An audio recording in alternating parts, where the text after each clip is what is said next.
Oui, bon, je vous retrouve pas pour le débrief le plus surprenant de l'histoire. De toute façon, je vais pas vous dire que la qualification était inattendue. En revanche, une telle claque dans un match aussi important face à une équipe de Brest qui n'est pas non plus une équipe de merde. Bienvenue dans ce débrief 7-0, 10-0 sur le match aller et retour. PSG Brest au Parc des Princes. Je tourne ce débrief juste après le match, donc évidemment je vais peut-être pas être tout à fait ordonné, c'est un peu compliqué dans ma tête, 7 buts, il y en a eu un enchaînement de fou, je sais même plus où mettre de la tête, donc peut-être que je vais m'embrouiller sur les buts. Bon, l'essentiel c'est juste que je vais vous faire un petit débrief rapide, général.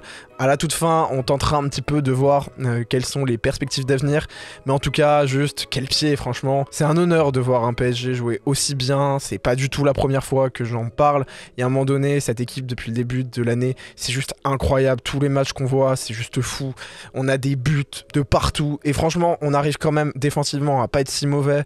On a des libertés laissées, on a un Luis Enrique, quoi qu'on puisse dire, a quand même appris de ses erreurs. Oui, on a toujours une équipe qui joue en position, mais on a aussi une équipe qui sait laisser des libertés, un Nuno Mendes qui a été repositionné beaucoup plus haut et qui franchement ça se voit, c'est incroyable à voir, une équipe qui respire le collectif, qui respire la joie de vivre, et franchement c'est juste exceptionnel. Ça faisait des années qu'on n'avait pas vu jouer le PSG de manière aussi agréable, avec un tel cœur, et les équipes avec Mbappé, tout ça ces dernières années, franchement ça n'a juste rien à voir, c'est super agréable, et heureusement qu'on a laissé du temps à Luis Enrique. Bref, en tout cas on va venir rapidement sur le match. Bon, il y a eu 2 buts en première mi-temps, un but de Barcola sur une ouverture de Fabien Ruiz qui, il faut le noter, est quand même magnifique, une transversale qui permet un appel exceptionnel. Bon, déjà, faut juste noter que Brest, de toute façon, ils avaient pas non plus aligné l'équipe absolument type, un York qui de toute façon était remplaçant. Nous, on aligne tout, et on va le voir, et ça c'est aussi quelque chose qui est à mettre au crédit de Luis Enrique, c'est que tout au long du match, à aucun moment, on a dit à l'équipe, ok, baissez le pied, ok, jouez là tranquille, c'est que Brest, on est qualifié. Non, non, on a voulu les allumer du début à la fin, on les a respectés, et ça c'est quand même quelque chose qui fait plaisir et qui montre un état d'esprit juste incroyable. C'est cet état d'esprit qu'on voulait voir depuis des années au PSG. D'esprit de combat, et là voilà, dès le début on le voit, cet appel, ce qui est juste fou, qui est magnifique, avec un tout petit décalage qui permet derrière une petite enroulée, parce que faut quand même le dire, la frappe de Barcola elle est pas évidente, hein. C'est une frappe un peu pied fermé, où il arrive à trouver l'angle, pas en force, hein. C'est une frappe qui est pas totalement forte, qui est un petit peu enveloppée et qui permet juste un but magnifique, rien à dire. D'ailleurs en plus il se l'emmène un peu mal au départ, on a l'impression qu'il va la perdre, et non, il arrive à quand même se la remettre en crochet, c'est juste fou. Ensuite Kvaratskhelia qui arrive à marquer sur une ouverture qui est juste magnifique du côté droit, ça arrive. On se dit ok, personne n'arrive à l'avoir, et ben non, il se donne, il perd à moitié l'équipe sur la frappe, voilà, on voit que c'est super dur, il fait une genre de frappe tacle, et pourtant ça rentre quand même, magnifique. D'ailleurs tout au long du match, hein, il faut noter que Kvaratskhelia qui a réussi à plusieurs reprises à faire les appels qu'il fallait, qui a réussi à se montrer percutant, qui a réussi à faire les appels qui étaient dans le tempo, et pas que lui, mais tous les joueurs globalement étaient à l'unisson pour une prestation juste magnifique. Et encore une fois, c'est pas des pitres en face, hein, c'est Brest. Alors oui, c'est pas exceptionnel, mais tout de même, hein, faut le mettre à ce crédit, c'est une vraie performance face à une belle équipe. Bon, à partir de là, Brest qui de toute façon perdait déjà 3-0, qui avait pas mis forcément une équipe incroyable, qui était presque tournée vers la Ligue 1 et vers le fait d'essayer d'arracher une qualification européenne pour la suite. Clairement, ils ont lâché à ce moment-là, et à partir de là, la deuxième mi-temps, ça a été juste une boucherie. Mais parce que oui, certes, ça a été une boucherie avec Brest qui a déjoué, mais il faut aussi noter juste que le PSG a aucun moment à jouer dans ses chaussettes. Ils ont été précis dans leurs passes, ils n'ont pas fait beaucoup de déchets. À l'exception près d'un Fabien Ruiz qui a pas toujours été brillant, mais quand même, hein, il faut noter que ces derniers matchs, il est pas si mauvais que ça, il a pas non plus dénoté.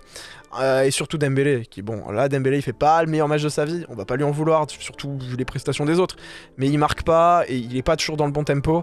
D'ailleurs ils sont remplacés tous les deux, et quel remplacement, parce que j'ai envie de vous dire, Gonzalo Ramos, il entre, il fait un appel, mais c'est du Fernando Torres, appel, il réussit à se redéporter derrière, c'est juste splendide ce qu'il arrive à faire, il réussit à faire un appel, parce que du coup il la lâche, il la reprend, et puis la petite frappe, vraiment c'est magnifique. Vraiment, c'est juste fou, franchement, c'est super beau. Pareil, derrière, Désiré Doué, premier ballon qui touche, but. Parce que justement, et là c'est un but qu'on a vu à de très nombreuses reprises dans ce match. Côté droit, décalage, frappe. Pour terminer, parce que justement, à aucun moment les joueurs ils se la jouent perso. À Hakimi qui avait une occasion de justement la jouer perso, et ben non, il la décale. À Mayoulou justement qui la récupère un peu comme ça. On a un nombre d'occasions sur du collectif On a eu beaucoup plus de buts marqués sur des actions collectives que des buts sur des actions individuelles. Dans un match pareil où les individualités brestoises étaient super faibles, on aurait pu s'attendre à un match justement, où on aurait fait que des gris-gris, où on aurait marqué des buts comme ça, de fou. Mais en fait, justement, la beauté de ces buts, c'est pas des buts qui étaient individuellement puissants, c'est des buts qui, collectivement, étaient construits. C'est une équipe qui est cohérente, on le dit de toute façon depuis des matchs, et là, on voit un vrai aboutissement. Et c'est pas un one-shot, c'est pas une adversité en face qui était nulle, c'est une équipe qui est cohérente, c'est un projet de jeu qui se construit, qui continue, et je ne sous-estimerai pas la performance de cette équipe, bon déjà parce que 7-0 ça arrive quand même pas tous les jours, même face à une équipe pas très bonne, mais en plus tous les buteurs ont été présents. Mayoulou, Farad, Désiré Doué qui marque, Gonzalo Ramos qui marque sur un vrai beau but. On en a plein. On peut en parler aussi de la frappe de Vitinha qui est juste exceptionnelle, enroulée, qui arrive petit filet sur le côté. C'est pas une lucarne, mais presque. Alors c'est pas une lucarne parce que du coup elle s'envole pas énormément, mais juste la frappe est magnifique. Et pareil, là encore, c'est sur un décalage qui est superbe. Et vraiment, c'est que ça. Les buts sont magnifiques. Tout le monde a mis sa patte. Et bah franchement, je pense qu'il faut le féliciter. On a des jeunes qui marquent. Je pense qu'il faut aussi noter d'ailleurs Kimpembe qui fait son retour et qui, après avoir joué un match, à la toute fin du match en Coupe de France, là il est mis, alors certes, ok, c'est un match où il y avait peu d'adversité, c'est-à-dire que c'est un match où de toute façon on était à la fin, mais tout de même, il fait entrer un Kimpembe vers la 70e, c'est-à-dire qu'il lui laisse quand même du temps de jeu en Ligue des Champions, et son entrée elle est pas déconnante, hein. On parle quand même d'un joueur qui depuis 2 ans ne joue plus, c'est-à-dire que là, à plusieurs moments, il a eu des duels, il les a plutôt réussis, ses tacles ils étaient plutôt bons, il a été juste dans ses appuis, ses reprises pareil, il fait des contrôles qui sont assez soyeux, enfin globalement pour un défenseur, hein, c'est pas non plus exceptionnel, mais c'est tout à fait honorable. Ses passes sont bonnes, elles sont pas complètement, elles partent pas 10 km, hein. Royce ça fait beaucoup plus de balles foireuses que ça, donc vraiment pas un mauvais match de la part de Kimpembe, alors un petit échantillon, mais ça fait 2 ans qu'il a pas joué, hein, quand même, donc je pense qu'il faut noter que c'est juste un carton plein, qu'il n'y a pas de blessure, les joueurs, il y a eu du turnover parce qu'au final tout le monde se met en confiance. Il faut se rappeler qu'en début de saison, on ne met pas un pied devant l'autre, on met des poteaux de partout, des transversales, pas un but, même face à des adversités qui n'étaient pas toujours folles, et pourtant on n'arrivait pas à mettre un seul but. Donc encore une fois, je vais pas forcément aller beaucoup plus loin sur ce débrief parce que sinon il n'y a pas grand chose de plus à dire, voilà, juste tout le monde a été exceptionnel, l'équipe est super forte, oui, l'adversité est à relativiser, l'équipe avait déjà pris 3 buts, c'est-à-dire que Brest, c'était pas non plus le Brest qui en donnait, ça s'est vu, hein, les tacles ils étaient pas fous, le pressing il y en avait pas énormément, ça se battait pas sur tous les duels, donc oui, évidemment c'est une circonstance atténuante qui explique le 7-0, mais 7-0, c'est juste fou quoi.